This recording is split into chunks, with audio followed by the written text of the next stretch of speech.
o'clock. Just to remind members, this is being streamed live on YouTube, and because of this Omicron virus, I'm asking members to keep their face masks on unless they wish to talk. Also, can you limit the shuffling of your papers, because the mics are quite sensitive and it does get picked up on the hearing loops. So what I'll do now is hand over to my Vice Chair to read out the fire safety notice. Thank you. The building fire alarm signal is a continuous two-tone alarm. On hearing the evacuation alarm, leave the building by the nearest marked exit route. Follow the green signs to the assembly point. That's the large staff car park opposite the entrance to the building.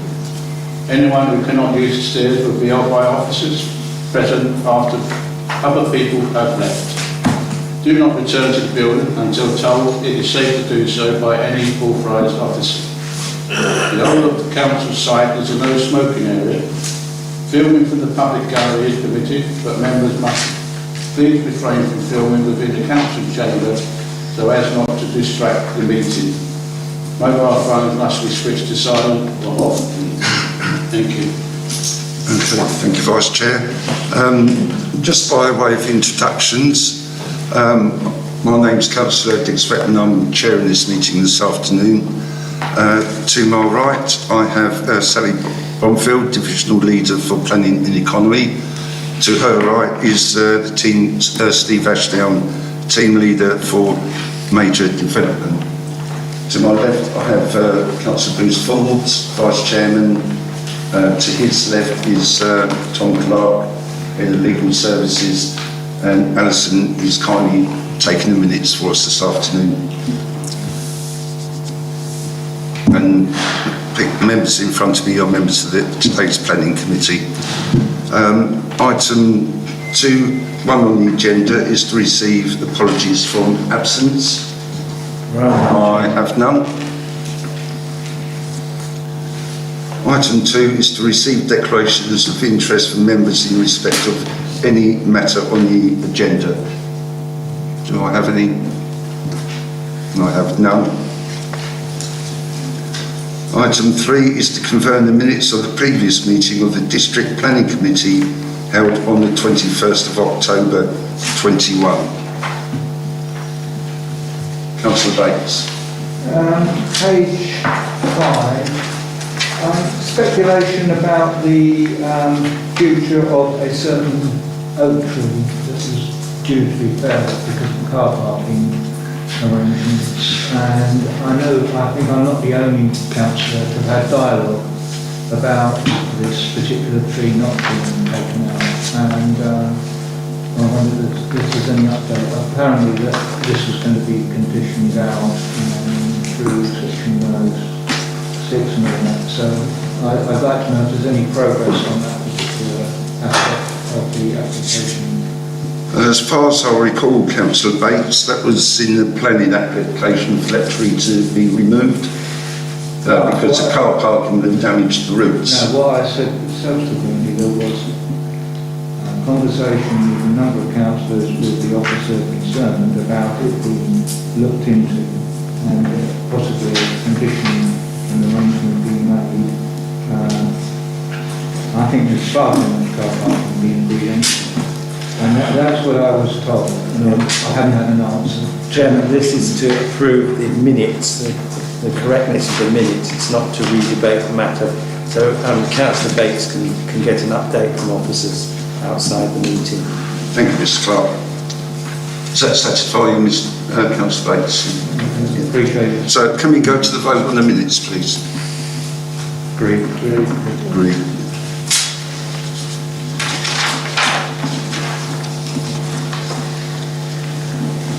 Item 4 on the agenda is to consider any items that the Chairman agrees to take as urgent business. I have none. Item 5 on the agenda is the application DM/21/2841, and this is land north of Clayton Mills, Hassocks, and this is for approval of reserved matters for appearance, layout, landscape and scale. And I will hand over to Mr Ashdown to take us through the report. Thank you. Thank you, Chairman. If I can just first draw members' attention to the update sheet that was circulated earlier and is before them on the table. Just draw your attention first of all to the update received from the applicant in relation to EV charging points across the site. And as set out, officers are content that condition 4, as worded in the report, will cover those details, and that will be subject to a separate condition discharge application. There are a couple of, well, there's a typo on page 39 and an update about a missing end of sentence in relation to the residential amenities section on that page. And there are just some updates in terms of the approved drawings, which will be updated following the members' resolution today. So, in terms of the application, this is a reserved matters application for the layout, appearance, scale and landscaping of 500 dwellings pursuant to outline plan permission DM 184979. The outline plan permission determined the principles of development for the site. Also, as part of the application, the details of the access to the site were approved, and as such, matters associated to highway safety, matters associated to the access, and the impact on the wider highway network do not form part of the consideration of this application. Furthermore, this reserve matter only relates to the proposed 500 dwellings, and the school and the community building will form part of separate submissions at a later date. This application needs to be determined on its own merits based upon the information contained within the submission before members. So, the application site is outlined in red here. It's located to the west of Oakley Lane, which is located here, and they're set out in the report. It is allocated in the development plan for residential development, and policy DP11 refers. To the west of the application site is the London Brighton Main Line, which is located here. To the north is open countryside, which then leads to Burgess Hill, which is further to the north. And to the south are the existing residential properties in Mackey Avenue, and also the open space, the informal open space which serves the Clayton Mills development.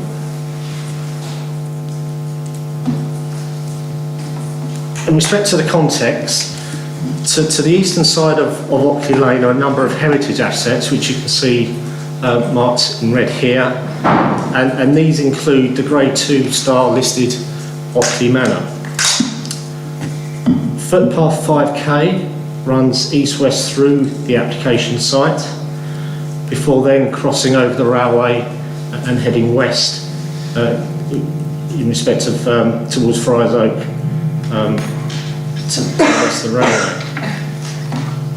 Running south is footpath 11K, which runs through the Clayton Mills development, then heads towards Hassocks village through existing residential roads.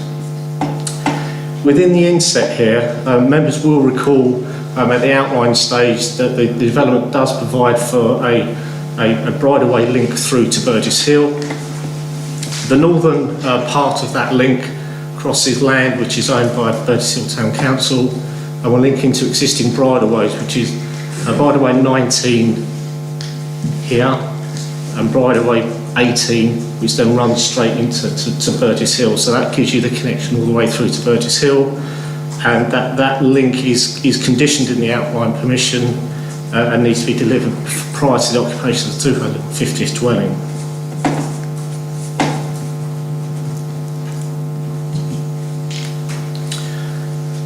So in terms of this slide, this shows you the proposed land uses within the proposed development.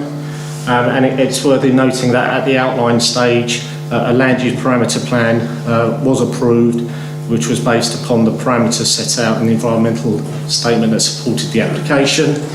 So in terms of land uses, the orange represent the residential development parcels, the green is the open space, the blue are the suds attenuation ponds, with the purple being the equipped play areas for the site. And as I said, in terms of these proposed land uses, that they are fully in accordance with the outline parameters. The proposals of 500 dwellings consisted of a mix of 1, 2, 3, 4 and 5 bed dwellings. This includes a mix of flats, terrace, semi-detached and detached properties. I would just point out here that the proposal also includes provision of 7 bungalows, and these are located in the northwestern corner here. The breakdown of the mix can be found on pages 35 and 36 of your report. In terms of affordable housing, then as required under the outline permission, 30% of the dwellings are proposed as affordable, and this equates to 150 dwellings in total. The affordable mix can be found on page 35. The tenure split is 75 social rented, which is shown by the orange, and 25% shared ownership, which is denoted by blue. As you can see, these units are dispersed across the site in accordance with the Council's affordable housing policy, and you will note that the housing officer is content with the proposals in respect of both the tenure and the dispersal across the site. In respect to building heights, the majority of the site will be 2-storey, which is shown by the yellow dwellings on this plan here, with 2.5-storey units shown in orange, which are mainly located along the main avenue through the site, and 3-storey units are shown as red, which are mainly the apartment buildings. And again, the pink units here are the single-storey units, which obviously denote garages and the bungalows. Again, these parameters were set out at the outline stage, and the proposals do accord with those parameters. In respect of appearance, the applicants are proposing 4 separate character areas, which are highlighted on this drawing. Orange representing an area called the Clayton Core, purple being the avenue, green being the rural edge, and blue being called the central green edge. So each character area is slightly different to have some variety on a site of this size, with each character area utilising a subtle difference in approach to the application and detailing of the elevations. So these are typical street elevations in relation to the Clayton Core character area. And in terms of typical details that you would see within this area, it's a use of a red malted brick, Flemish bond brick detail, and cladding to the corner units. In terms of the avenue, again, this is mainly where you will see the 2.5-storey buildings and the 3-storey apartment blocks. It's the main avenue through the development site. In terms of the detailing, it has brick surrounds with projection brick detail in between around the windows, flat roof dormers, and uses predominantly dark cladding.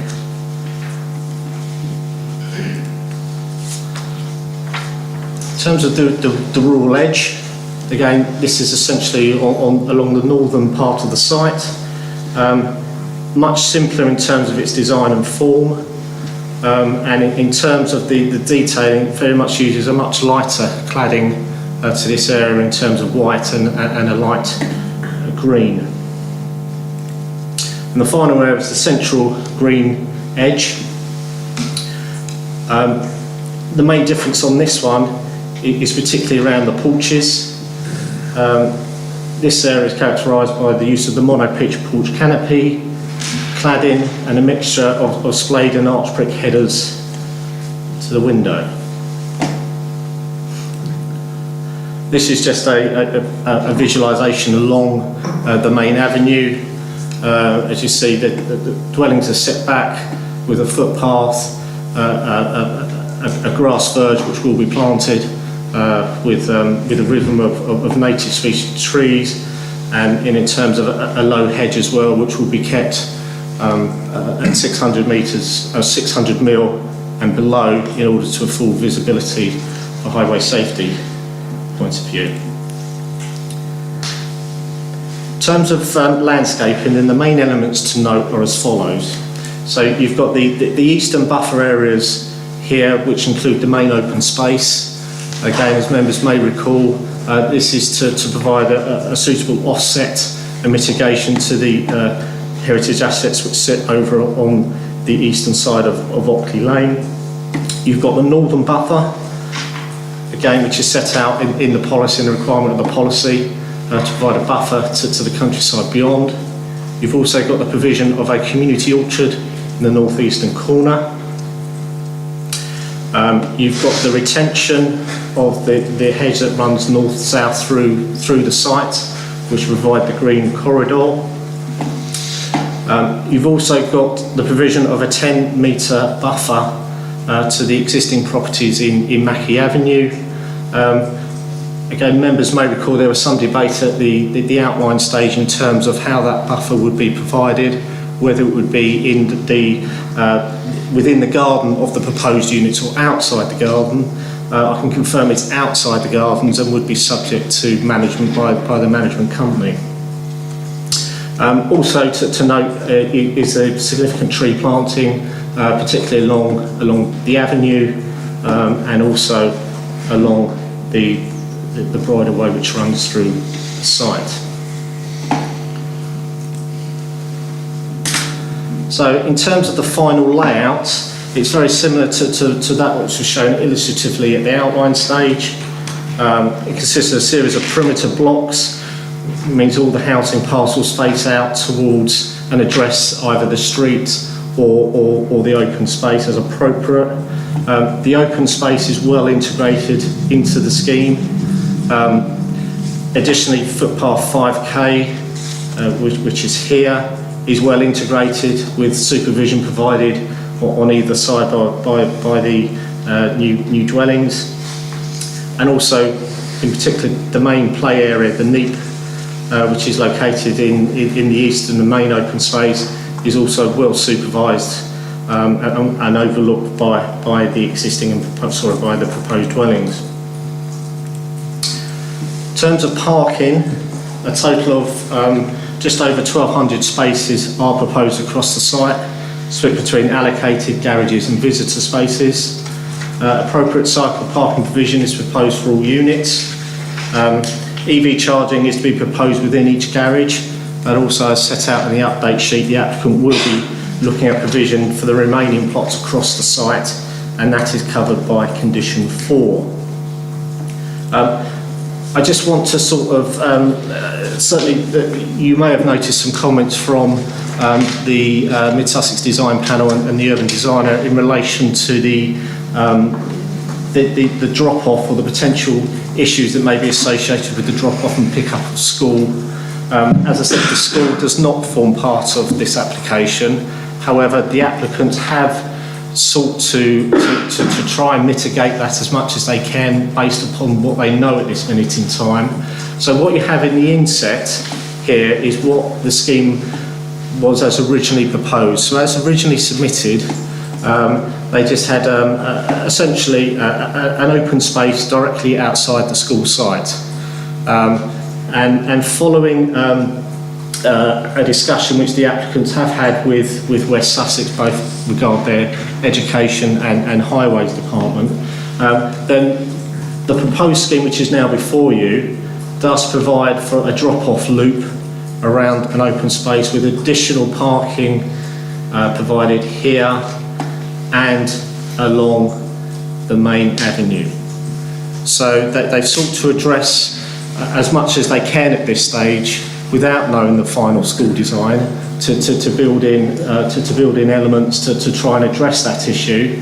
And clearly, as and when the school scheme does come before us, if some further tweaks are required to the layout in and around this part of the site, then that would need to be picked up by that application, but what members do need to take into account is what is before them now as part of this application, and the layout in and around the school area has been adjusted, and certainly based upon the details that are before you, that then officers are content that the proposal has done what it can to foresee what those issues may be. So just some very brief photos. I'm sure most members will probably know the site quite well. So this is a view from footpath 11K looking north towards the application site. So the application site sits here where my cursor is. This photograph here is looking north into the application site from the junction of footpath 5K and 11K. While this photograph here in the bottom left-hand corner is looking eastwards across the southern boundary of the site. So this is the southern boundary, and then you have 5K which comes here. And this is a photograph from footpath 5K, which is here on the right-hand side of the photo, looking down towards the southern boundary of the application site. This is looking north from footpath 5K, so this is the northern boundary of the site. This is the hedge that runs north-south through the application site, and is the hedge that it is to be retained and enhanced as part of the proposals. This is looking towards the northeastern corner of the site, so again you can just about make out the northern boundary, which is this hedge line here. The bottom left-hand photo is again looking more towards the site access, which will come in. This is again a view from footpath 5K, site access coming in approximately here. And this final photo is looking south from the application towards the boundary with the existing properties in Mackey Avenue, which you can see in the photo here. So in terms of the issues, the planning legislation requires the application to be determined in accordance with the development plan, unless material considerations indicate otherwise. The development plan in this instance is made up of the district plan and the Hassocks neighbourhood plan. Principal development on the site is established through the outline planning permission, as is the means of access. So this is a reserved matter application for the layout, appearance, scale and landscaping of the proposed 500 dwellings. Layout and design is dealt with on pages 19 to 23 of your report. Your urban design and Mid Sussex Design Review Panel have not raised an objection, and detailed conditions on certain matters are suggested. The layout and appearance and scale of the dwellings is acceptable, and the scheme complies with the development plan policies, also with the district plan policies and the neighbourhood plan policies, and also the design guide SPD in respect to these matters. Landscaping is dealt with on pages 37 and 38 of your report. Proposals are well integrated within the layout, use appropriate native species and allow for all necessary buffers to the north, east and south of the site. The proposals in this context are considered acceptable. Highway matters are dealt with on pages 40 and 41 of the report. The layout is considered acceptable in highways terms, and the level of parking to serve the site exceeds the forecast parking requirement. Local highway authority have not raised an objection, and the scheme is considered acceptable with regard to these matters. The proposed mix the proposed housing mix is set out on pages 35 and 36 of the report. The scheme provides for a range of unit types to meet the housing needs of the district. 140 affordable units will be provided, and your housing officers are content with the makeup of the type, tenure split and the dispersal across the site. In respect to these matters, the application is considered acceptable. The impact of the proposal on adjacent existing amenity is set out on pages 38 to 40 of your report. While there will be some intervisibility between the proposed and existing, the assessment sets out and concludes that no significant harm will be caused. And on this matter, the proposals are considered acceptable. Sustainability matters are addressed on pages 41 to 46 of the report. The application is supported by a sustainability statement that demonstrates an improvement over current standards with regard to CO2 emissions will be achieved. Electric charging points are to be provided on site and these are secured via a condition. With regard to this matter, the proposals are considered to comply with both the district plan and neighbourhood plan policies. Matters associated with drainage, ecology and air quality were considered at the outline stage and already subject to conditions attached to that permission. The impact on heritage assets, including non-designated assets, are dealt with on pages 24 to 35 of your report. It's been identified that the proposal would lead to less than substantial harm to the significance of a number of designated heritage assets, including the Grade 2 Start Mockley Manor, and this harm carries significant weight. In such circumstances, guidance in para 202 of the NPPF sets out that harm should be weighed against the proposal's public benefits. As set out in the report, in this case, there are clear and substantial public benefits which are considered to outweigh the less than substantial harm identified. In regard to all these issues, it's considered the application complies with the development plan when read as a whole, and it should therefore recommend the application be approved subject to the conditions in Appendix A. Thank you, Chairman. Thank you very much, Mr Ashdown. We have two public speakers this afternoon and a ward member. Usually the ward member speaks last, but I'm allowing Councillor Dempsey as a ward member to speak first as he has an urgent appointment. There will be a slight pause between speakers as the Speaker's chair will be sanitised. Thank you. Councillor Dempsey, you are unlimited for time, but I would appreciate you being brief.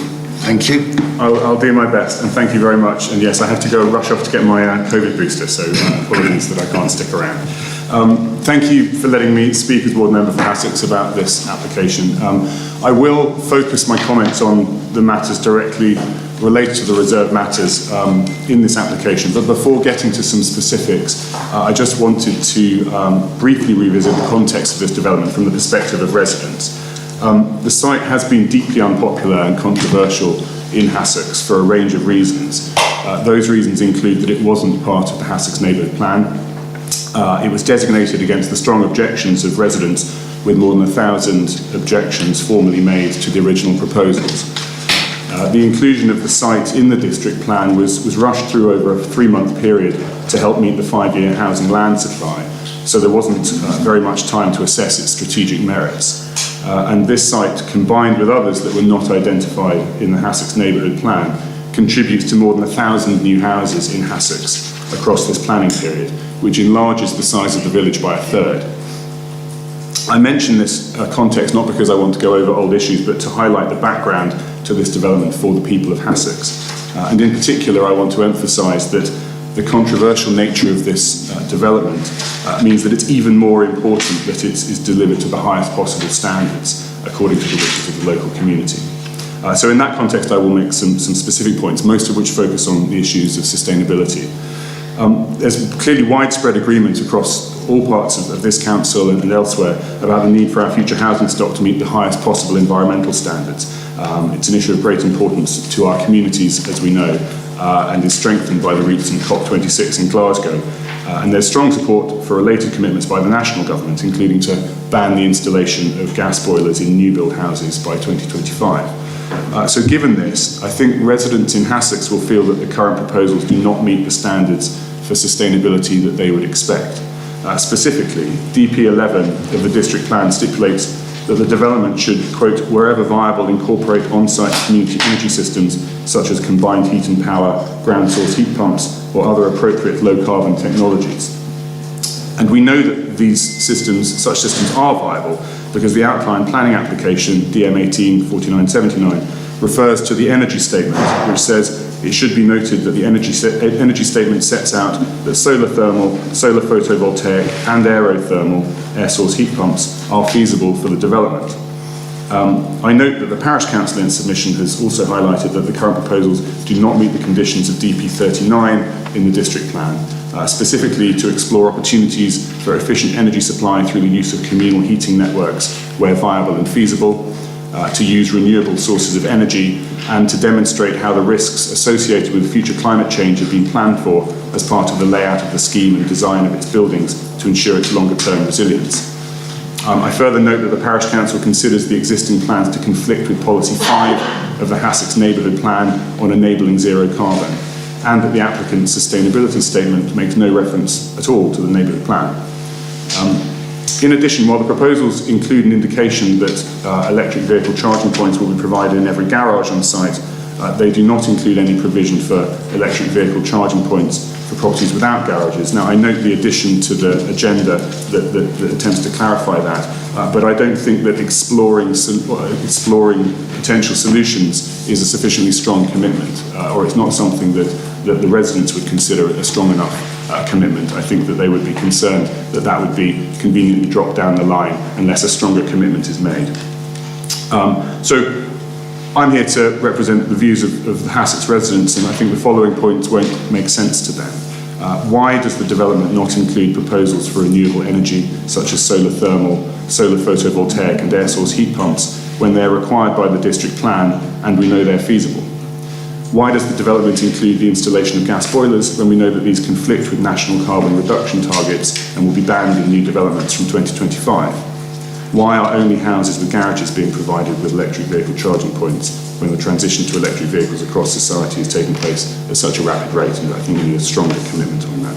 I'm aware of the letter from Nexus Planning on behalf of Taylor Wimpey from the 29th of November that argues the proposals meet all requirements of existing regulations, including DP 11 and 39, by taking a fabric-first approach. This letter also acknowledges that houses built after the implementation of future regulations will be required to meet those new standards. However, considering the points I've outlined, I think Hassocks residents will justifiably feel that the current proposals represent somewhat of a budget option in relation to sustainability. They'll question whether proposals meet requirements specified in the district and neighbourhood plans. And even if those requirements are technically met, I think that they will be left with the impression that this development is aiming to meet minimum standards rather than striving for the excellence that should be expected of an important strategic development. They'll feel that at this critical time in our collective effort to meet the challenge of climate change, we're missing a major opportunity to build a development to the highest possible environmental standards. In short, they will feel that we can do better than this.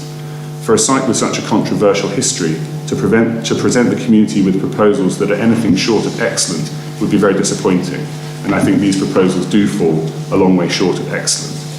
The Parish Council's submission has made some practical recommendations for how the proposals can be improved in terms of sustainability, and I urge the committee to consider requiring the applicant to meet those recommendations. Just a very brief point on other issues related to education and highways, which I know are not specific to this reserved matters application, but there were several commitments made to cycling and road improvements and to the provision of a school. The developer only has to provide land for a school, and we note that the land is only set aside for the council for 10 years from the first house being occupied.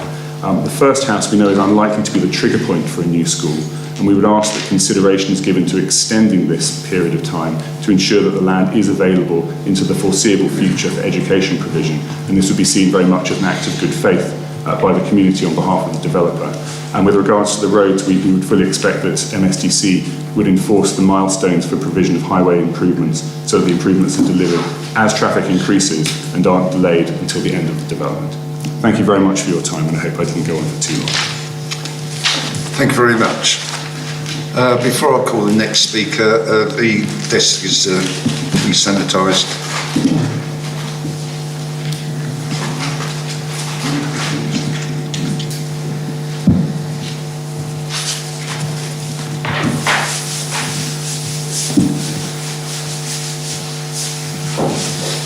The next speaker will be Councillor Nick Owens from Hassocks Parish Council. You will actually be timed. You have 3 minutes to speak. The first minute will be timed on Mr. Clark's watch. When the green light comes on, you have 2 minutes. When the amber light comes on, you have 30 seconds. And when the red light comes on, I will ask you to finish by rounding up to your nearest sentence. Thank you. So please go ahead when you're ready.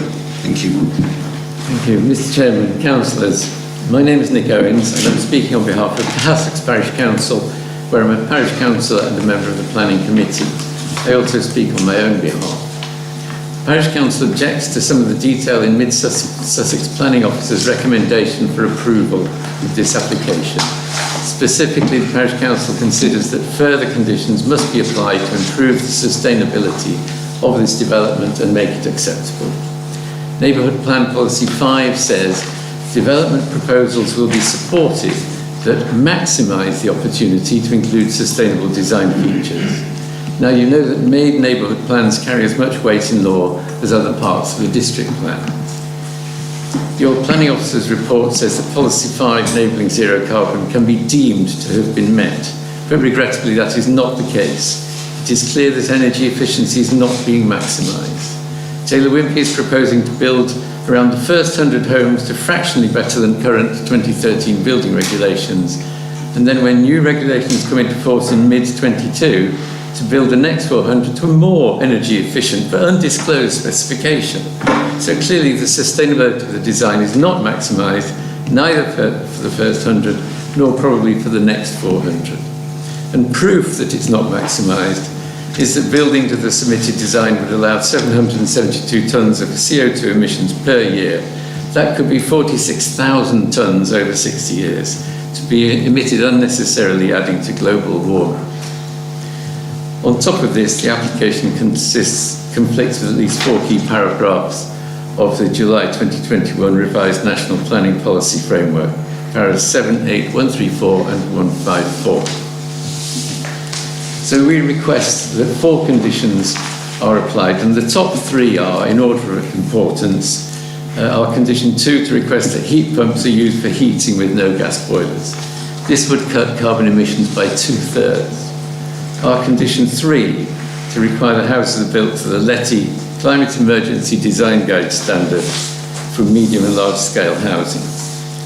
This codifies the design standard needed to achieve zero carbon homes, and Mid-Sussex housing associations and owner occupiers would avoid huge bills for retrofitting energy efficiency to the houses later on, probably about £5 million worth. Our condition 4 is to require a certified passive house designer to be employed at the developer's expense to monitor the quality of the build and to report directly to Mid-Sussex.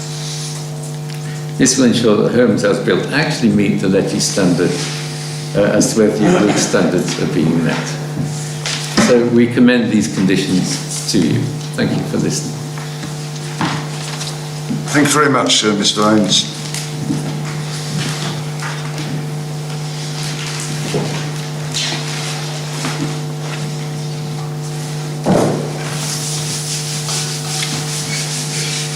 The next speaker will be Mr. Harold James from Taylor Wimpey, speaking for the application. When the desk is ready, and you're happy with the timing system? Yep. Thank you.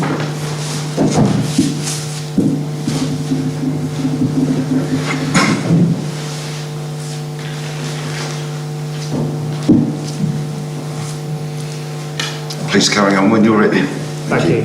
Dear members, the development before you has been subject to a comprehensive design evolution process, informed by a series of pre-application meetings, a public consultation, 2 design review panels and meetings with key stakeholders, notably West Sussex County Council Education Department regarding the school drop-off arrangements.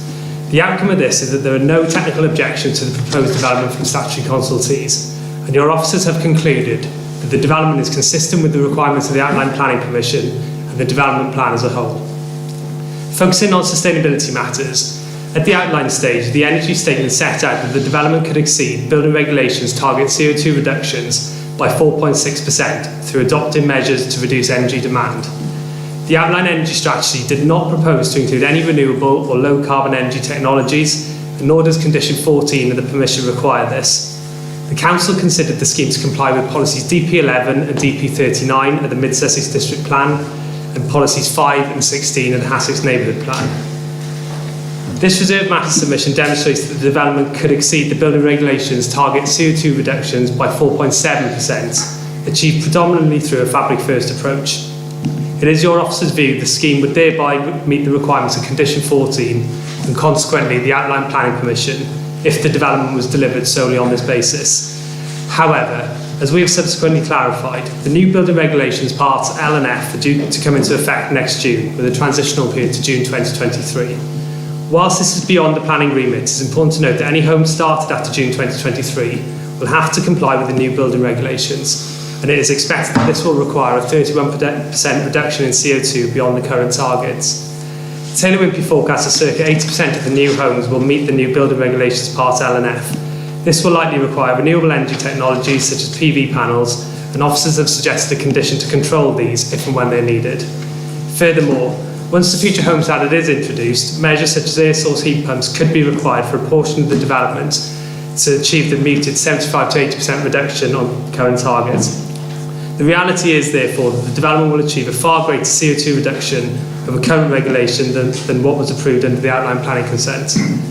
This development has been plotted with Taylor Wimpey's new house type range, which are flexibly designed with spaces to be able to integrate the services and equipment that we anticipate will be needed to meet the future carbon reduction requirements.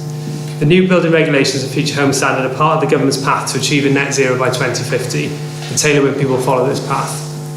The development also provides electric vehicle charging, which will be secured by condition. Another aspect of the sustainability strategy is the proposed biodiversity enhancements, which include significant habitat enrichments in the open areas and tree belts, as well as within the built environment. Overall, the proposed development will result in an 11.8% biodiversity net gain.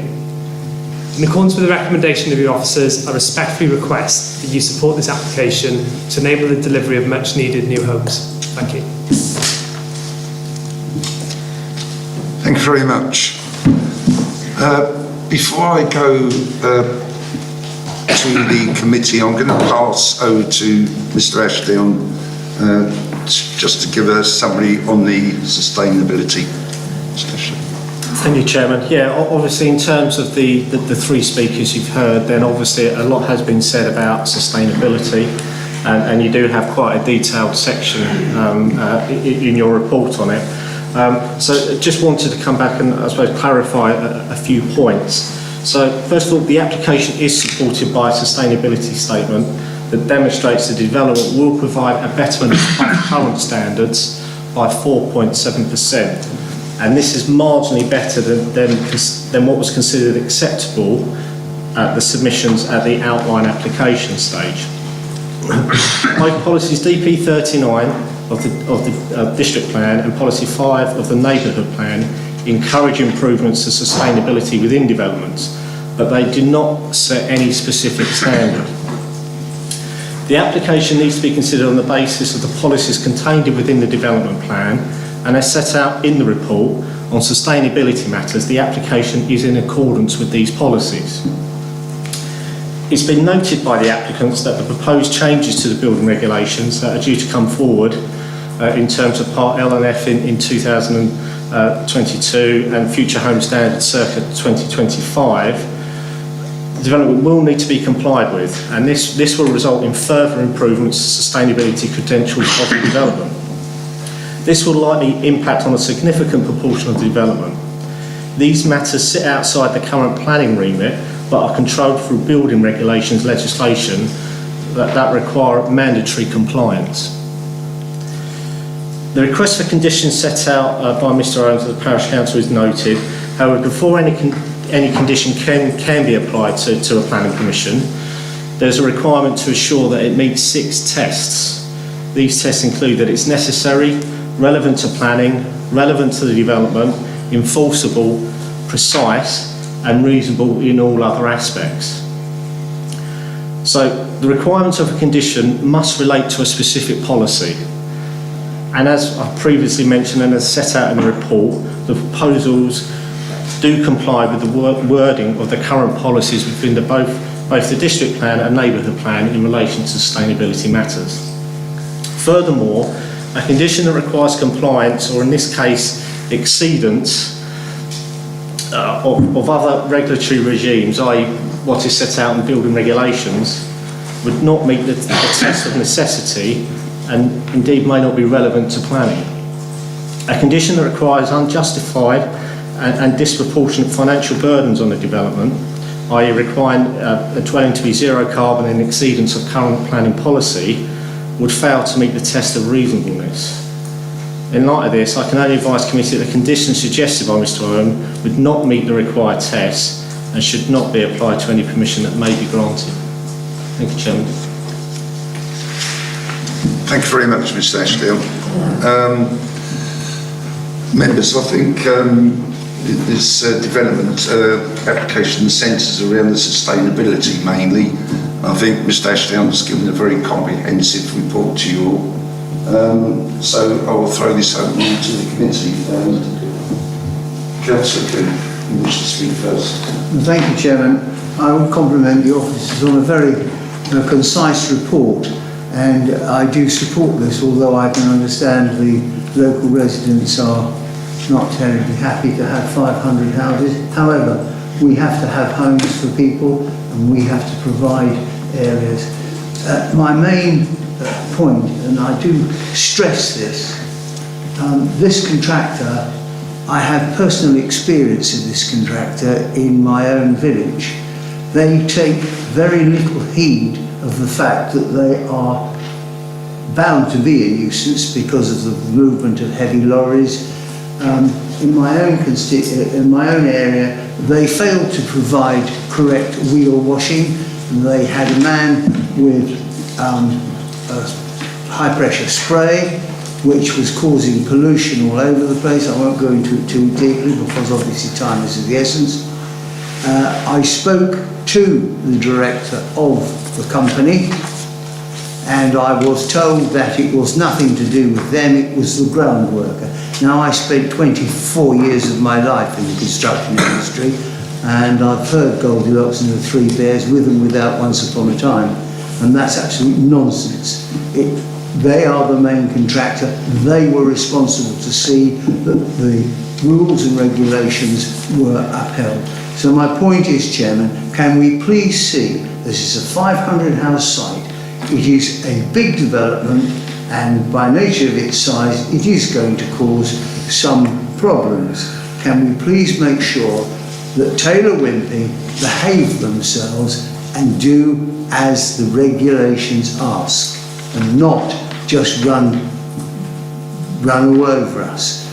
We had our enforcement officers up there. It's an absolute and utter pain. And so I can't stress it enough, Chairman. We must make sure that when they get on site, they act in a proper manner. Thank you for bearing with me. Excuse me, thank you, Councillor Cook. I know Hill Place Farm in East Squincy, where Taylor Wimpey are also building. They do have a wheel washing machine there, and the road is actually... They have a proper wheel washing machine. Thank you for those comments. Councillor Hatton. Thank you, Chairman. As another ward member from Hassocks, I'd like to endorse some comments made by my fellow ward member, Councillor Dempsey. That's my first point. Secondly, I was invited to attend as an observer at all the pre-meetings and architects' design panel meetings at the outline planning stage and for reserved matters. I'm pleased that Taylor Wimpey have taken on board some of the suggestions and comments that were raised. For example, the walking route north-south and safer access to the school, and the need for low-level foliage from a safety point of view along the main spine road where there is shared pedestrian and vehicle access, which was also a point highlighted by the police report at page 74. I'm particularly thankful that there will be a safe crossing by way of a tunnel under the railway that will link Clayton Mills with the new riding development to the west, and also the roads on the development we put up for adoption by West Sussex County Council. However, there are a few areas that have not been addressed satisfactorily as far as I'm concerned. DP11 is part of the district plan that is specifically for this site alone. It states clearly that the council will work with the developer and the parish council proposals for the site, and you've heard from Councillor Owens on one important aspect, that of sustainability, which the Chairman has already highlighted. That does not meet the Parish Council's aspirations nor take account of the Parish Neighbourhood Plan. So I would ask that the Parish Council's response on page 12 and requests, Appendix B, consultations, page 57, should be treated very seriously. And thirdly, for clarity for me, please, Why was the fabric first approach given precedence over the need to prepare the proposed houses for new government legislation under the future home standards for new build developments, due to be implemented in June 2022, page 44 of the report? It's widely known that retrofitting is both complicated and very expensive. With reference to DP11 about provision of electric points, I did raise this at one of the meetings that I've referred to above, and I asked that other could be provided, and they've had plenty of time to actually look at it and to bring a letter forward today saying they're going to consider ways that might be done to make it possible to put it in other places. It actually says in the DP11 that the number of houses and garages should have some, which is 245, but there was nothing for the 25 allocated carport spaces or 7 allocated disabled spaces, and I would have thought that would be much easier than it seems to be to actually put those in. So I would like to show a greater adherence to our own district plan. I'm disappointed that an opportunity has been missed to make this large strategic development a distinct and shining example of the District Council's policy of sustainability and economic growth for our area. I look forward to hearing other members' views, and I hope they will support me in asking for a tightening of conditions that shows a greater adherence to our own district plan. Thank you. Thank you, Councillor. Excuse me. Just a couple of points. The first houses, it's the fabric first approach which deals with insulation and reducing carbon emissions. They, as it says quite clearly in the report, they've exceeded the actual building regulations for carbon emissions, and we cannot force them to go over that. They are abiding by the conditions. As it says in the report, when those building regulation conditions change, then they will have to abide by that, because building regulations is mandatory. And if you, going back to EV charging points, you will read on your update sheet that Taylor Wimpey are also exploring solutions to provide electric vehicle charging points to parking areas and other spaces within the development. I don't know, Mr. Sally. Thank you, Chair. Can I just add a comment? Yes, of course. In terms of fabric first, I think it's important to remember it's about ensuring that a building is not wasting energy that's produced before you go through to the hierarchy at the end, which is a green or lower carbon source of energy. So fabric first is part of the narrative, and it is part of the narrative that's included within building regulations. So it's including requirements to have the best insulation possible, the best air tightness possible, so that when you do convert to a lower carbon source of energy, you're not wasting it through effectively a leaky building. So I think it's important to remember how important fabric first is as part of that whole journey towards zero carbon. Councillor Band.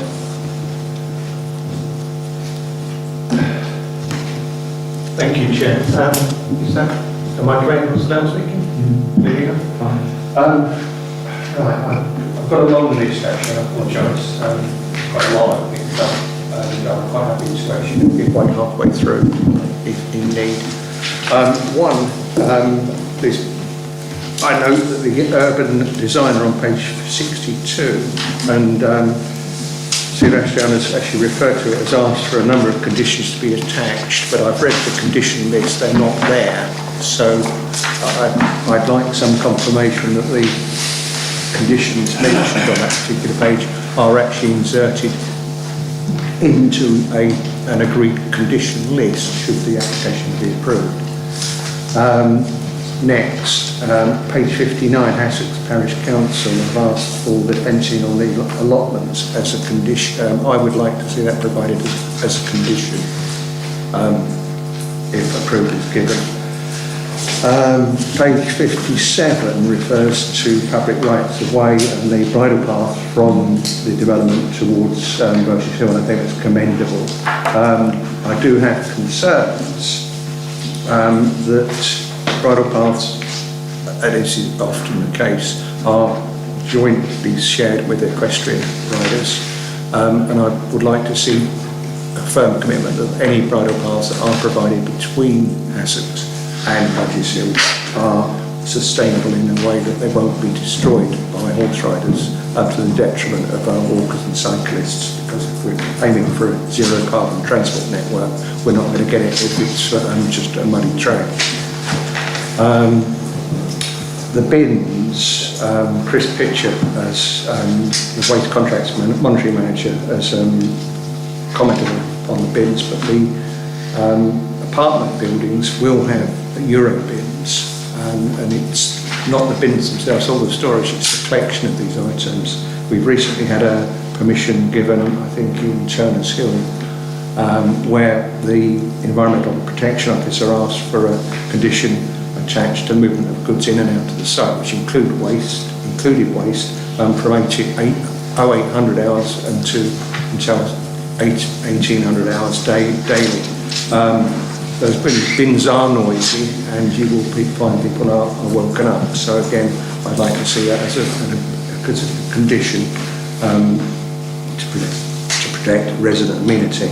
The tree officer has queried, Irene Fletcher has queried the loss of 2 trees, or is it 6? There's no clarification which identifies that. I know it's not a big item, but it'd be nice to actually have that point addressed. The conditions, and this may be an easy one from the original permission, but I'd like to actually see, if this is permissioned, a construction hours and delivery restriction. There's not one in the list of conditions. Normal ones, Monday to Friday, Saturday mornings, no working Sundays or holidays. The nitty-gritty in terms of the buffer zones that we've mentioned at the back of the existing housing, plus green corridors. We've seen a number of developers, or one particular developer, certainly in Haywards Heath, that has abused the development once it's actually been moved into, and sold pieces of land to residents, which has destroyed the efficacy of green corridors. And so I'd like to see some protection built into this development to actually stop any piecemeal sale of either green corridors or green spaces to residents or anyone else for the future, so it's protected for eternity. And likewise, I think Councillor Hatton and Councillor Dempsey have referred to the commitment for future-proofing for electronic vehicle charging. And I know that the amendment sheet alleges, or it refers to a proposal to explore solutions, but I think most members here will probably be exploring solutions to go on their next holiday. But we all know that may not happen for some time, if at all. And I'd like to see a far stronger commitment than just potentially a glib promise that we might look at it, we might not. So what I'd like to see, I know there's no compunction or legislation which we can actually enforce it, but we would like to see a firm commitment to the developer to actually put trunking or conduit down to actually provide for future proofing and easy installation rather than future digging up of roadways and pavements. I finished. Thank you very much indeed. Well, thank you, Councillor Ben. There does seem to be an awful lot of conditions you're asking for, some of which I may think are not actually reasonable, but if I can pass over to Mr. Ashdown to comment, if you wouldn't mind. Thank you. Yes, thank you very much. First of all, in terms of the urban designer comments, then they're covered by condition 2. There are already conditions in relation to materials, etc. on the outline consent. So condition 2 deals with the detailed design elements required. In terms of the allotments, now, I think they're essentially, while they form part of the community orchard, and I think it may be these sort of elements here, I don't think they're formal allotments. They're not statutory or non-statutory allotments as you would normally do. You know, they're going to be maintained within that community orchard. So they're not allotment plots per se, they're part of that community orchard that is open to the community, and I'm sure it's probably more in relation to community planting rather than specific plot holders having an allotment. So that's the purpose, I believe, of them. So it wouldn't be appropriate to fence them off in that regard. In respect of the bridle way to Burgess Hill, then that is subject to separate conditions, and the condition does require suitable surfacing to be agreed, so that's subject to a condition already. In terms of controlling a condition in relation to waste, you know, the collection of residential waste, then I'm not sure that would be a suitable condition. While I appreciate we may put out that on commercial buildings, in terms of residential units, a condition of that nature, I'm not aware as it's been used, and I'm not quite sure that would necessarily meet the test that I set out previously. In terms of a number of questions have come up in respect of the EV charging points and the statement and commitment that has been made by the developer ahead of the meeting. What I will say is the condition requires the submission of those details to us for approval. It deals with specification across the site, so we will be looking. What I wanted to make sure that the members were aware of, that the applicants were looking at a site-wide provision, not just the garages. So they committed to look at it site-wide. They will submit the details under the discharge of that condition, and we will discharge. We will only agree those details when we're satisfied with them. And clearly, that will include, you know, provision. In terms of full provision on spaces which aren't in garages, and obviously where provision can't be made, it's making sure that such communal areas, etc., are actually future-proof. So in the future, they can be easily installed as and when required.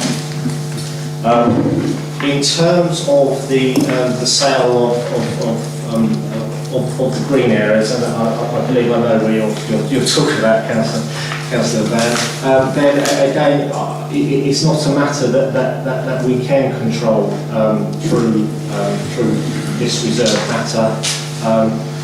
Clearly, the areas that are basically all of the green areas you see, apart from maybe well, so first of all of the areas will be subject to an landscape management plan.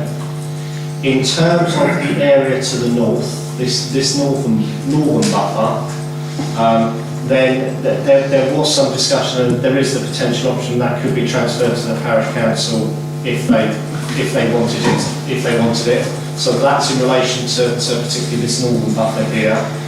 I believe the Section 106 agreement does also offer the potential for the large open space to be transferred to the council if we so wanted, but otherwise it would be covered by a management company. Clearly, the area to the south here was where we had the most discussion, particularly I know at the outline stage, in terms of where it should fall, where it shouldn't fall.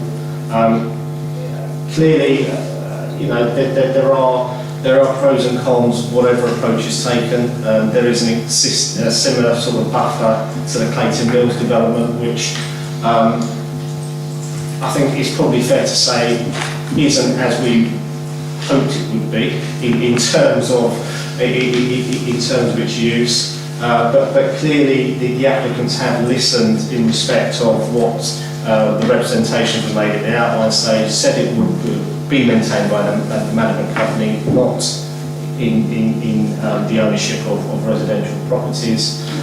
So I accept the point, but I think that there is little control that we have over that, I'm afraid.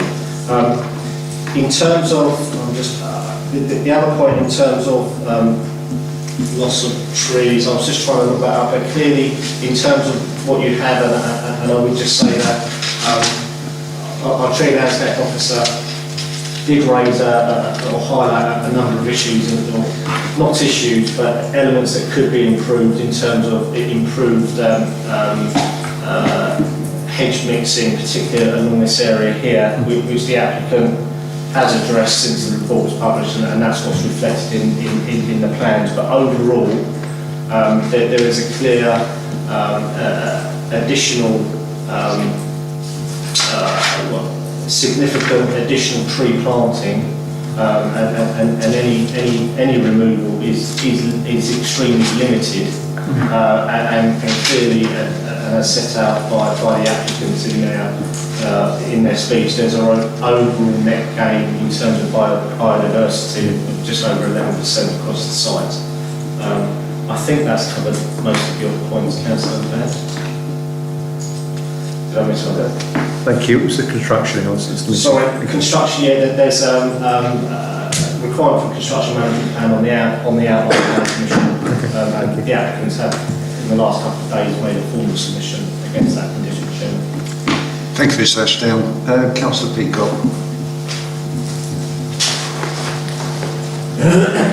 Thank you, Chairman. I think, like all of us, I've been contemplating looking at this since the papers came through last week. Obviously, no doubt some of the local ward councillors for much longer. I mean, obviously, we take into account the sensitivities of local residents. I can understand where they're coming from. But one of the things that comes through to me is the fact that we see a number of these situations in the last couple of months in recent history of this debate about including renewals, etc.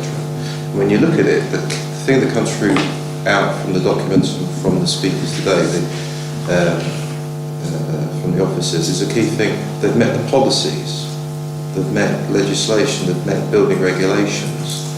So I think I'd be certainly worried about how is the officers said amending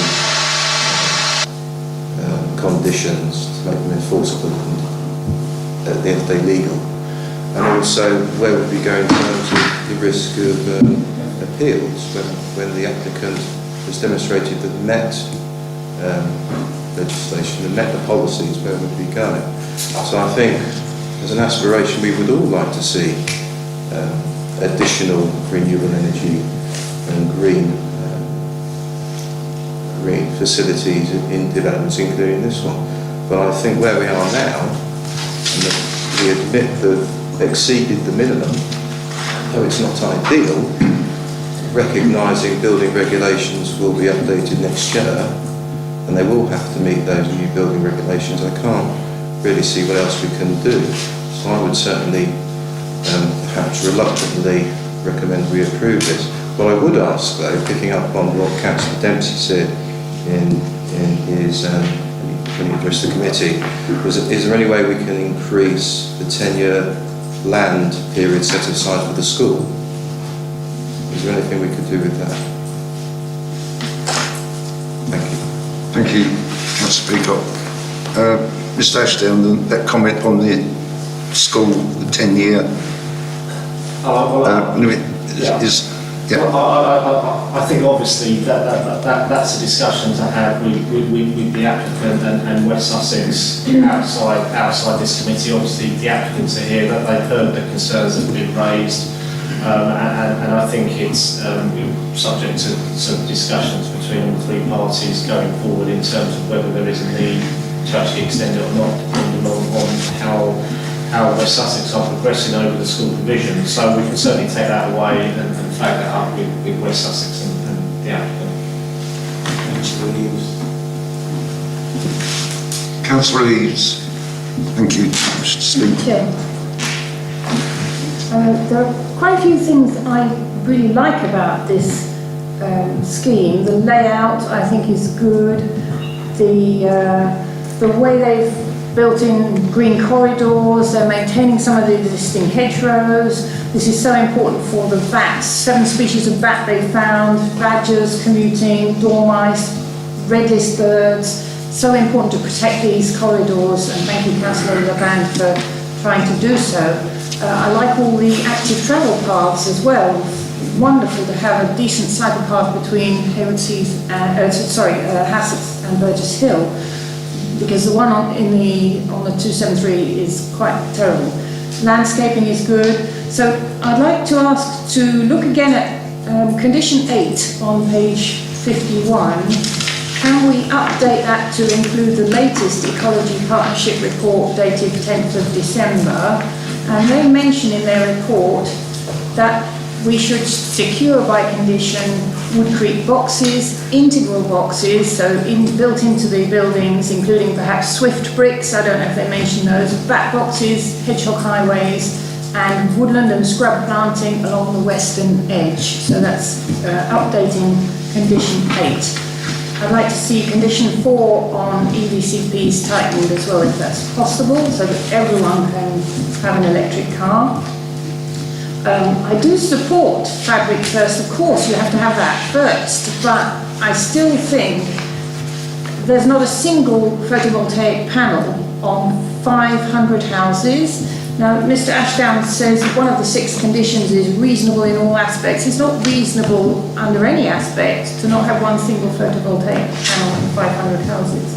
And I don't think you can tack on air source heat pumps or ground source heat pumps. You have to design them in, and you have to design in the panels because you might have gables facing the wrong way. So the developer, okay, is complying with the law, but they are locking in 772 tonnes of carbon emissions per year, and they're condemning the future owners of these properties to retrofitting their homes at great expense. And what this really teaches us, and I do think it's in contravention of policy 5 of the Hassocks plan, what this teaches us is that we need to revise DP 39 because it's not worth the paper it's written on. And by the way, no rainwater collection mentioned, no allotments, that's all a shame as well. But chiefly, I'm objecting to the carbon emissions. Thank you.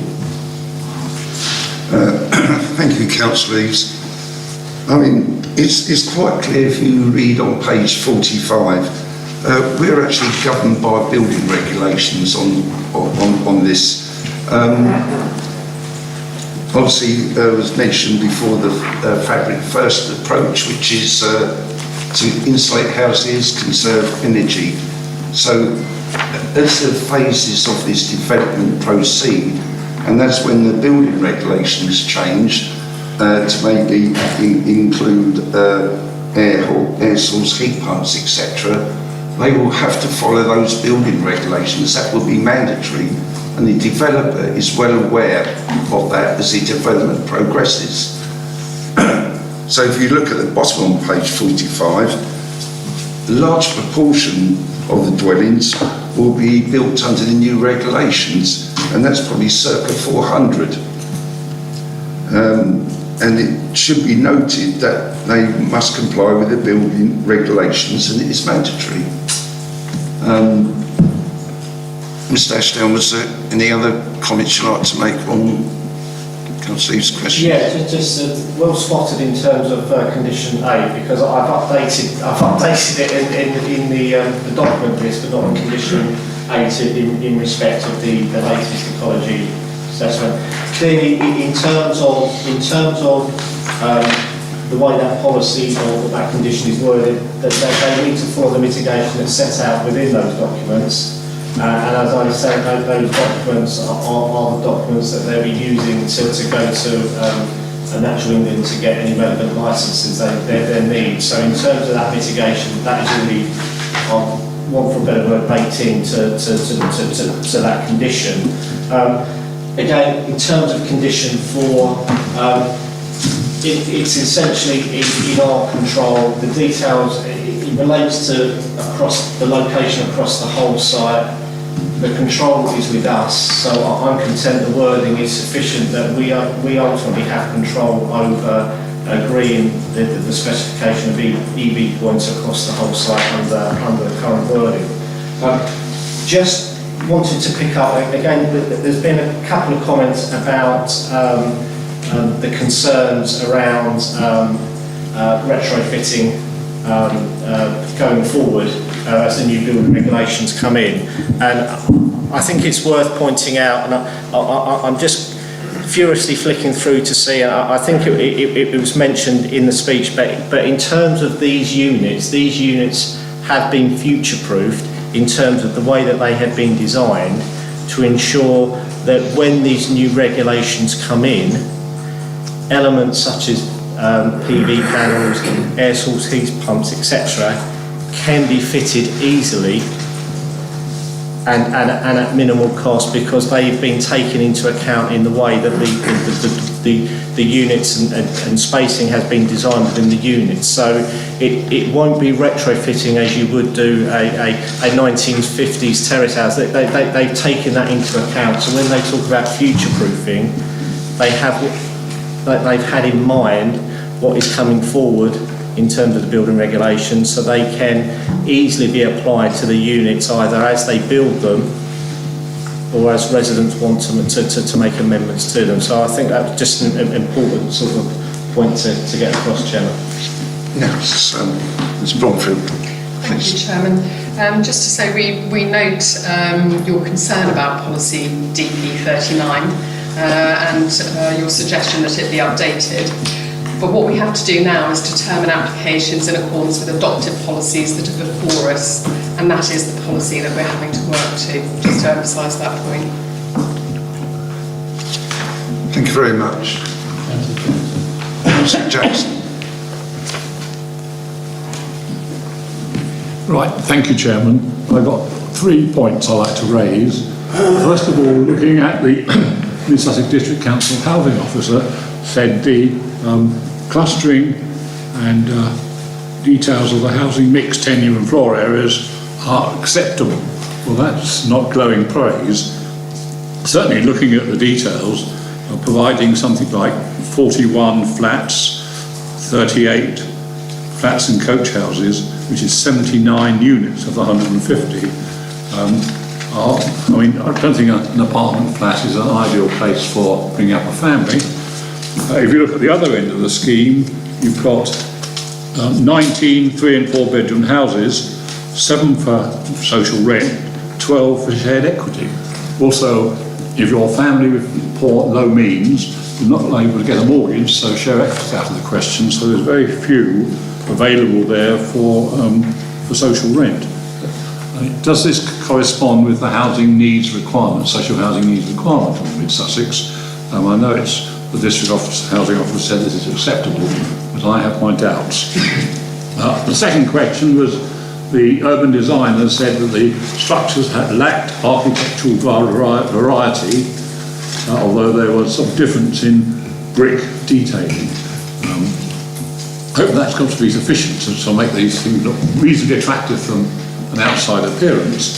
And of course, Councillor Ban did refer to the urban designer's issues raised on page 62 of the document about certain issues in terms of appearance of the properties. My third point is been raised by a previous councillor, is about the school and community centre, which is not part of this planning application, but will come at a future date. What guarantee have we got that those particular, I know the school is involved to some extent with West Sussex County Council, but what guarantee can we have that those will in fact go ahead, or the land is left available for them to go ahead?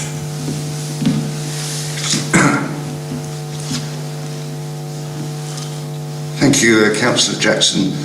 Yeah, firstly, on the housing mix, I think the housing officer is quite happy with the mix, and it's not to us to determine, you know, who lives where, and you know, whether it's suitable for people who live in flats or not.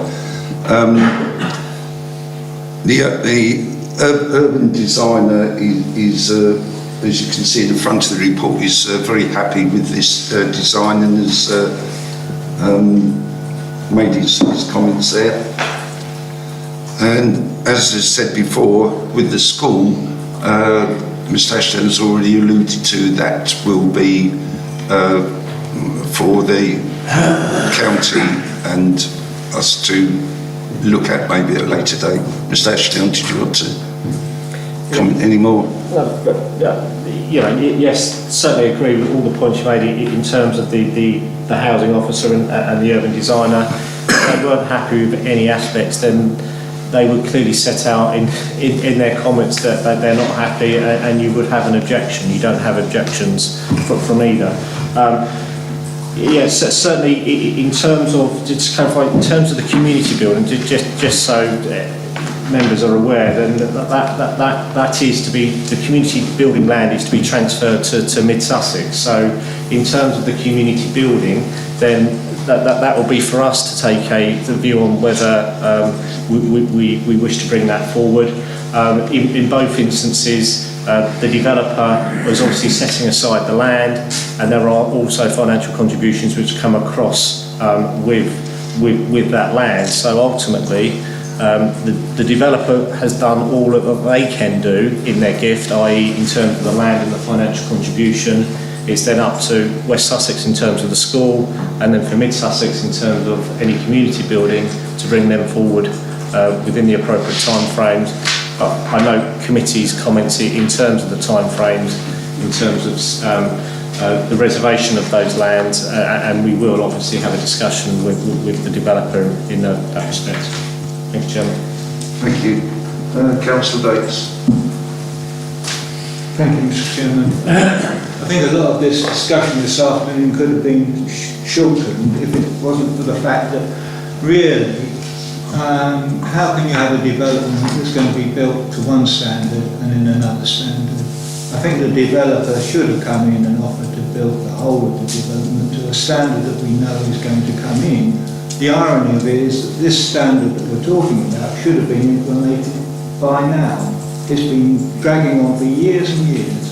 So that's the main reason I'm opposing this. It's too early to be approving this application until we get a lot of the points that have been raised by various members resolved about a lot of aspects of this development. So that is the main reason I'm objecting to it. Thank you, Councillor Bates. I assume you're talking about the sustainability issues. Well, we're looking at this application that is before us at the moment. They've already exceeded the carbon emissions to, I think, 4.7, so they've gone above the building regulations at the moment. So that is not really on its own a reason to refuse this application. As has been said before, as the development proceeds and the building regulations change, then the developer will have to abide by those new building regulations.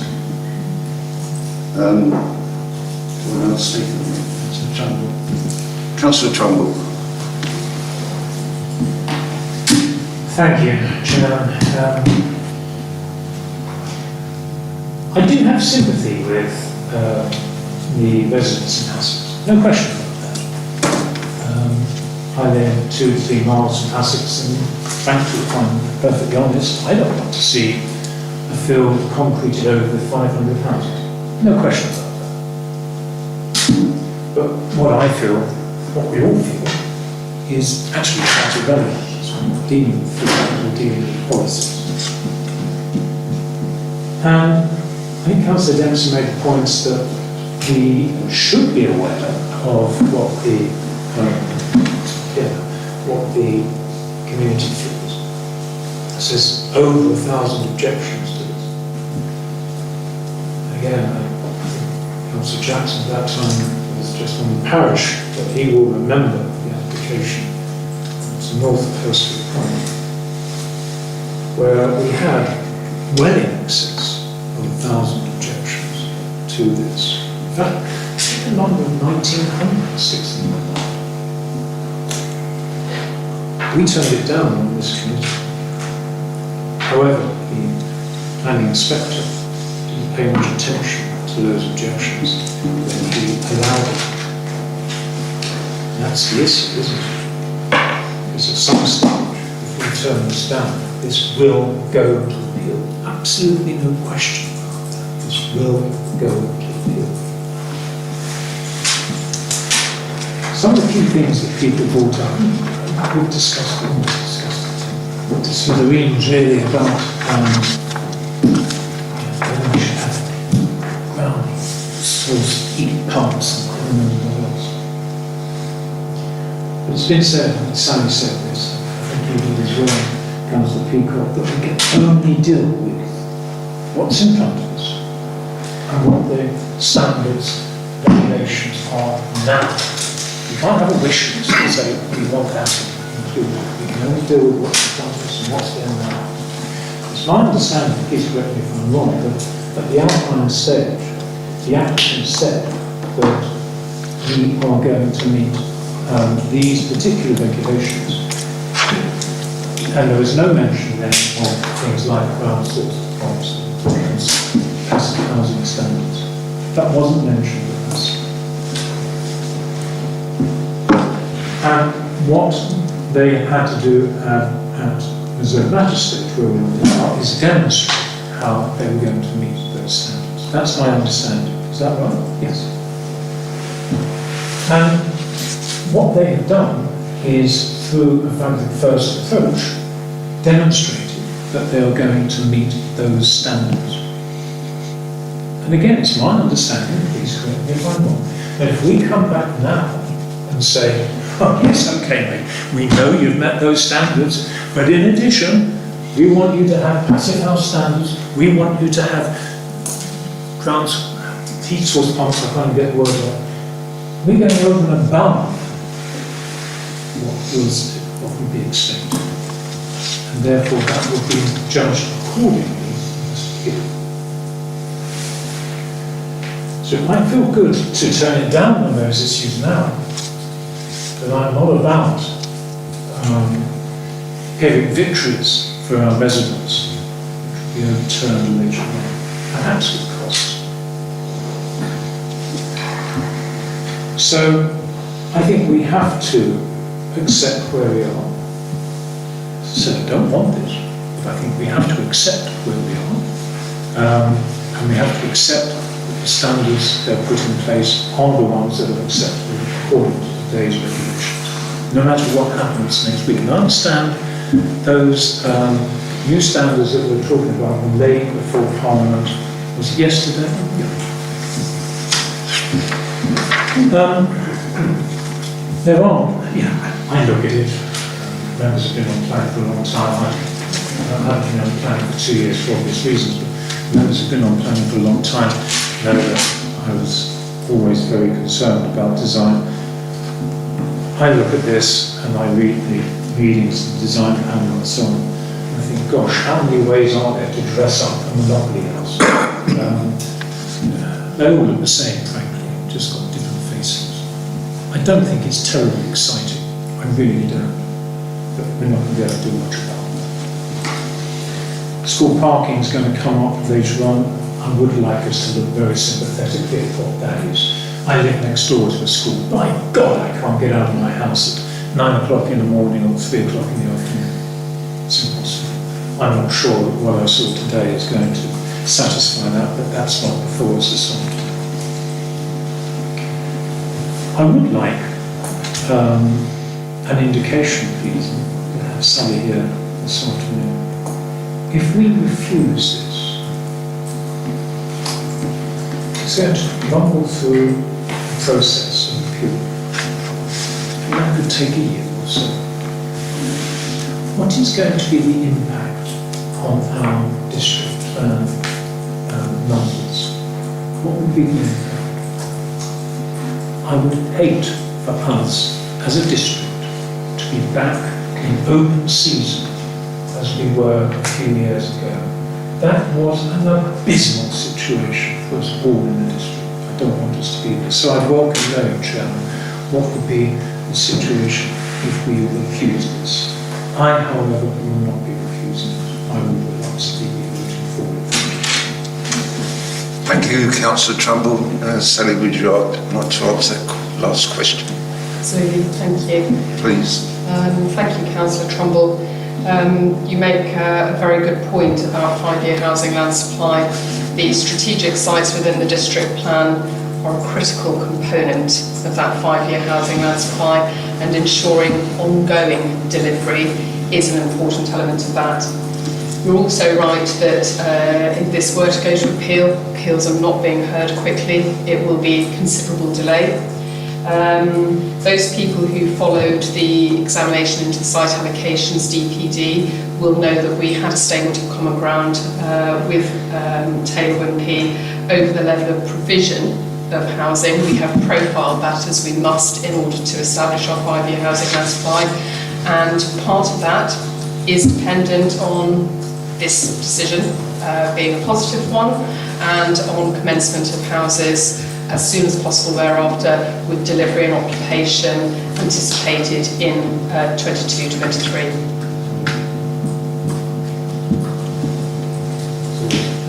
Thank you. Okay, I'm going to come to Councillor Whittaker, and I'm going to make that the last question this afternoon before we go to the vote. Councillor Whittaker. Thank you, Chairman. I've listened carefully to what everybody's had to say, and it's been interesting. I'd particularly like to thank Councillor Dempsey for his eloquence and frankness. And I remember that at nearly 2 years ago, in March 2020, when we had the outline application for the access road, which was an equally long meeting as it is this afternoon. And very similar issues came up. What we have to remember, my overriding feelings in this is a strategic site that this district council has allocated in its very own district plan, DP11. Now DP11 has 17 policy tests on pages 53 and 54 that I can see. And in my opinion, 6 of those haven't been met for various reasons. I'm not going to go through them, but 6 out of 17 have not been met, fairly clearly. As a district council, we've got the site allocation DPD that's just been mentioned, district plan been mentioned, and the district plan review, which will commence next year. Further, we're going to be allocating further strategic sites. Indeed, the SADPD, there's one very large strategic site in my ward, in East Grinstead, very similar to this. And frankly, if this level of design comes up in East Grinstead, I would be aghast. I'm very, very disappointed with the level of design, overall design, that is before us today. It is what it is, and not where we want to be, clearly, as a lot of members have said. But nonetheless, I'm disappointed. Where is the placemaking there? All the green spaces around the outside. Where are the green spaces internally? Where's the vision? Where's the innovation in design, the placemaking, the love and care and attention? There's one green square on the north left-hand side. It looks formulaic design to me. We've got the numbers are the numbers. We've got plenty of affordable housing, which is great. But where is the care? This design reminds me of a design from the 1970s or 80s, frankly.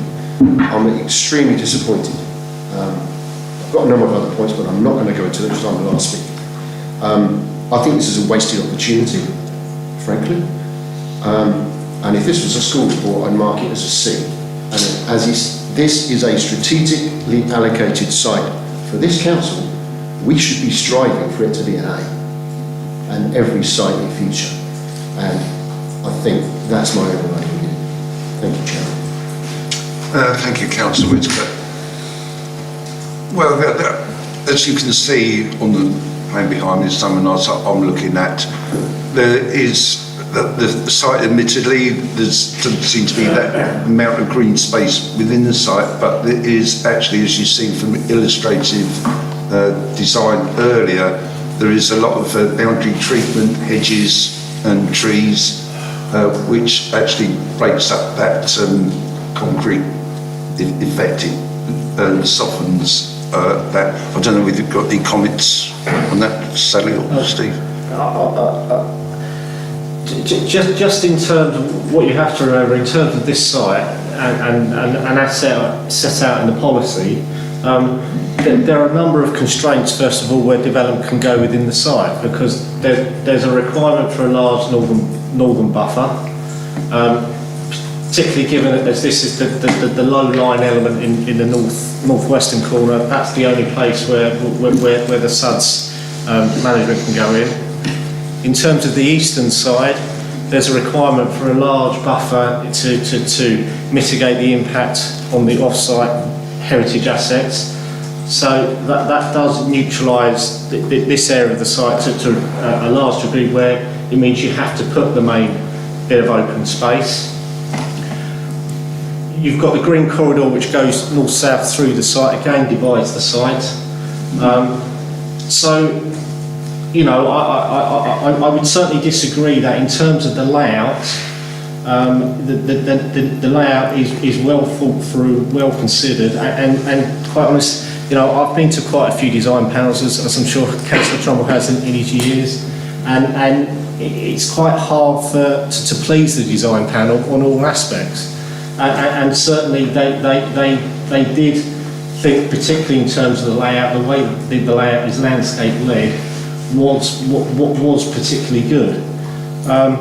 I appreciate, in terms of the elevational designs of the building, then that is a subjective matter. You know, we will always have difficulty on a site of this size where you are using standard housing types. But clearly you do have the support of the scheme from a design perspective from the DRP and your urban designer, and to be able to please both of them as they have, then you know the applicants have worked hard to get to this point, and I certainly think that in terms of the layout of the scheme, it's a good layout, and providing it's delivered in accordance with the details that we are looking at here today, then potentially this will be an extremely good scheme when it's actually delivered, Chairman. Thank you, Mr. Ashdown. Thank you, members. I'm now going to the vote. Do I have a proposer for this application? Thank you, Councillor Gibb. I have a seconder. Thank you, Vice Chair. All those in favour of this application is subject to recommendation, and that recommendation is that reserved matters consent is granted subject to the conditions set out in Appendix A and the agenda sheet. Sorry. Yeah. Are we doing a name vote, Chairman? Yes. So as the Chairman says, it's the recommendation on page 10, and Councillor Bates. Against. Councillor Coote. For. Councillor Eaves. Against. Councillor Forbes. For. Councillor Hatton. Against. Councillor Jackson. For. Councillor Band. For. Councillor Peacock. For. Councillor Sweatman. For. Councillor Trumbull. For. Councillor Webb. For. Councillor Whittaker. Against. That's 8 in favour and 4 against, so it's carried, Chairman. Thank you, Mr. Clark. That application is approved. There's another application on page 77.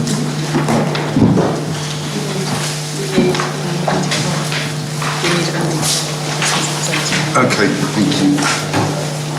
Before we go to the other agenda item, we're just waiting for Mr. Clark, who's taking us through his application.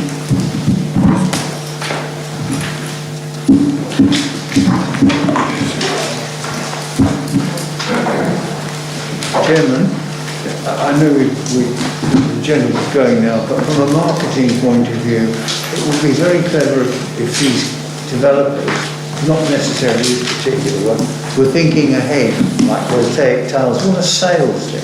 Look, you know, we can run this house on peanuts, but they don't do it. They've got tunnel vision, all they've got is the bottom line.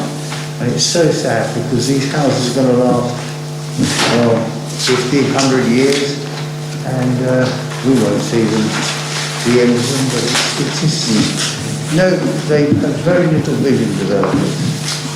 So sad. I'm afraid we are where we are.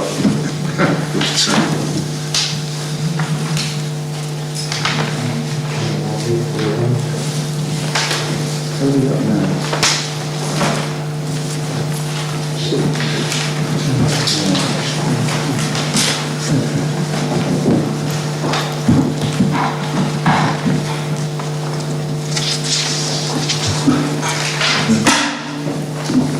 Okay, we now go to item 6 on the agenda, which is EF/17/0248 and refers to enforcement on 145 High Street, Hurstpier Point.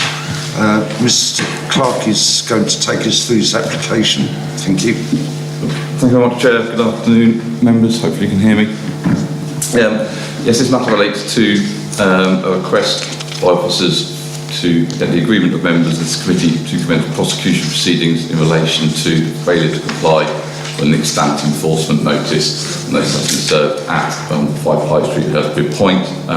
Hopefully the report we're reporting for you is self-explanatory, but in simple terms, a planning application was approved for redevelopment of this property on High Street in Hurstpier Point.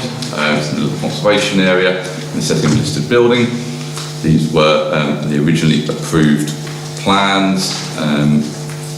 Thereafter, the development took place in contravention of those plans with a number of variations. The council thereafter issued an enforcement notice either requiring the development to take place in accordance with the plans you see before you, or else revert the building back to its original form. That notice came into effect after appeal in early 2020. We've held action in abeyance during the COVID pandemic. I think that's a reasonable approach for the council to have taken, but we're now in a position where we require that notice to be complied with, or else, and I'll come on to it, another plan application to be fully implemented. We have advised the owner that the sanction, should you not comply with the requirements of enforcement notice, is a prosecution where the maximum penalty imposed can be a fine of £20,000. The owner has now made contact with the council prior to this meeting and has stipulated they intend to undertake the works in the new year. Nevertheless, an offence has been created already by not complying with the notices within the set time period. So again, our recommendation remains that we obtain your agreement that we commence those proceedings, but it remains with the discretion of the council not to pursue those if we saw that those works being undertaken. The aim as ever is to resolve breaches of planning control, and that is ideally for those works to be undertaken. As I say, the choice really between the owner is either to undertake the works to amend building look as before you, or else a new planning permission was also granted, which amends an awful lot of the issues we have with the building. And so if they also chose to undertake and implement that planning permission in full, whilst the enforcement notice wouldn't have been complied with, they would have ceased the breach of planning control. I'll just leave a photo of the building as it is at the moment. We feel that in its current state it causes harm to the conservation in the setting of the listed building. A number of those items or elements you see on that building, in the fascia, the flue, those lights, the windows, we consider to be unacceptable. Those are the works which we require to be undertaken. And if they were not to be undertaken in fairly swift action in the new year, then yeah, we would instruct our legal officers to commence those proceedings. So that's the recommendation of the officers. Well, thank you very much, Mr. Clark. I know this council, doesn't. Very loath to take enforcement action unnecessary, and I think Mr. Clark's given us a good run through on this item. Do we have any questions? Councillor Jackson. Yeah, thank you, Chairman. I mean, as a ward councillor of Hurstpier Point and also a member of Hurstpier Point and Sayers Common Parish Council, we've been aware of this particular development for some time. Certainly when the original planning permission was given, it was acceptable, but this is in a conservation area and therefore one needed to conserve the character of that part of the high street, and of course not a sort of modern looking building that you see in front of you here. So quite a lot of the things listed in this enforcement notice contravenes the original planning permission given to this site. A number of the residents are also particularly aggrieved by the fact that if you look at the diagram on the right, the concrete rendering, panel rendering, come forward several inches into the footway, which makes that part of the pavement in Hurstfield Point High Street very narrow and therefore not so easy for prams and disabled carts to pass by. So certainly I would be well in favour of carrying out strict enforcement of the planning regulations on this site.